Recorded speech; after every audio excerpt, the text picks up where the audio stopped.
भीड़ में बहुत सारे ऐसे लोग हैं जो जनता के बहुत करीब हैं, जनता के लिए लड़ते हैं,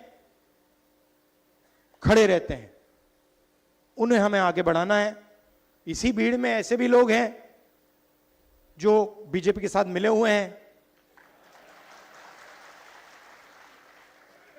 उनको हमें आइडेंटिफाई करना है ना, आइडेंटिफाई करना है और प्यार से परे करना है। हिंसा से नहीं, नफरत से नहीं, प्यार से भैया इस साइड हो जाइए, दूसरों को आगे जाने दीजिए। कांग्रेस पार्टी कभी कभी रेस के घोड़े को बारात में बेच देती है और बारात के घोड़े को रेस में दौड़ा देती है। तो हम ये बात इन घोड़ों को हम थोड़ा अलग अलग करना चाहते हैं कि भैया ये रेस का घोड़ा है, ये बारात का घोड़ा है और ये लंगड़ा घोड़ा है, और रेस के घोड़े को हम दौड़ाएंगे, बारात के घोड़े को हम नचाएंगे। चलिए आगे बढ़ते हैं। जम्मू और कश्मीर के उपराज्यपाल मनोज सिन्हा ने आज जम्मू और कश्मीर के नए मुख्य न्यायाधीश अरुण पुले को शपथ दिलाई और इस अवसर पर जम्मू और कश्मीर के मुख्यमंत्री उमर अब्दुल्ला के साथ साथ विधानसभा अध्यक्ष अब्दुल रहीम राठौर भी मौजूद रहे। समाज के विभिन्न वर्गों से संबंध रखने वाली कई प्रमुख हस्तियां भी बड़ी संख्या में मौजूद रहीं।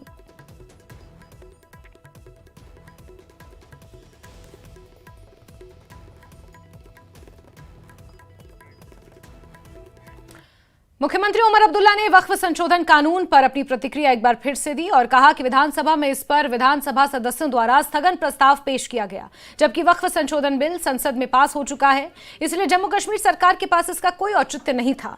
उमर ने रोहमू पुलवामा में एक जनसभा के बाद ये बात कही। मुख्यमंत्री ने गृह मंत्री के राज्य का दर्जा बहाल करने से संबंधित बयान पर कहा कि राज्य का दर्जा बहाल करने का उचित समय आ गया है और उन्हें उम्मीद है कि बहुत जल्द राज्य का दर्जा बहाल किया जाएगा।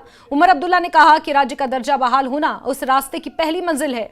इस अवसर पर उप मुख्यमंत्री सुरेंद्र सिंह चौधरी, नासिर असलम वानी और विधायक राजपुरा गुलाम मोहिउद्दीन मीर भी मौजूद थे।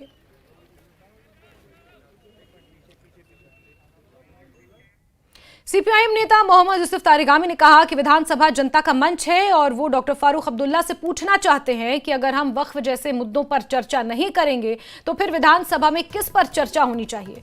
तारिगामी ने कहा कि उन्होंने अदालत में अनुच्छेद 370 का हाल देखा है। हालांकि उन्हें वक्फ से संबंधित मामलों में सुप्रीम कोर्ट से काफी उम्मीदें हैं, लेकिन फिर भी विधानसभा मुद्दों पर बात करने का एकमात्र मंच है।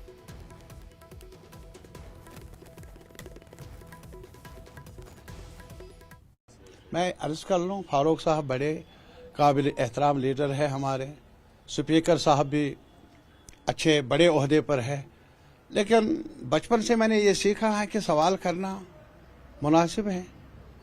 क्या मौका मिला था असेंबली में, हमें भेजा लोगों ने, मुझे तो भेजा वहाँ बात करने के लिए, तो मना क्यों करते हो बात करने से, रोकते क्यों हो? ये मेरा प्लेटफॉर्म है असेंबली, पूछने का, बात करने का, जो मेरी दर्द है, मेरे आवाम की दर्द है, उसको बांटने का। फारूक साहब को याद दिलाता हूँ, आप कल तो यही चाहते थे और आज आप कहेंगे कि वहाँ क्यों, और फिर जाएं कहा, अदालत में जाएं।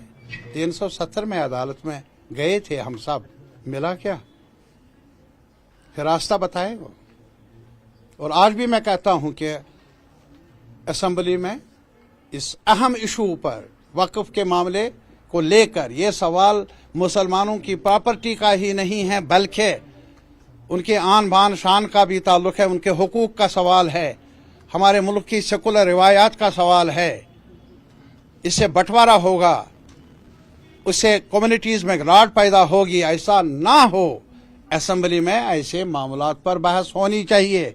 इन मामलात पर बहस नहीं होगी, फिर किस बात पर बहस होगी? असेंबली बनी क्यों? मरकजी सरकार एक बहाना लेकर रोके और फारूक साहब दूसरी नसीहत हमें कर लें। हर वक्त हम नसीहत उनकी सुनेंगे, उनका तजुर्बा है, लेकिन कम से कम ये भी कहेंगे असेंबली फोरम है डिबेट करने का, डिस्कशन करने। विदेश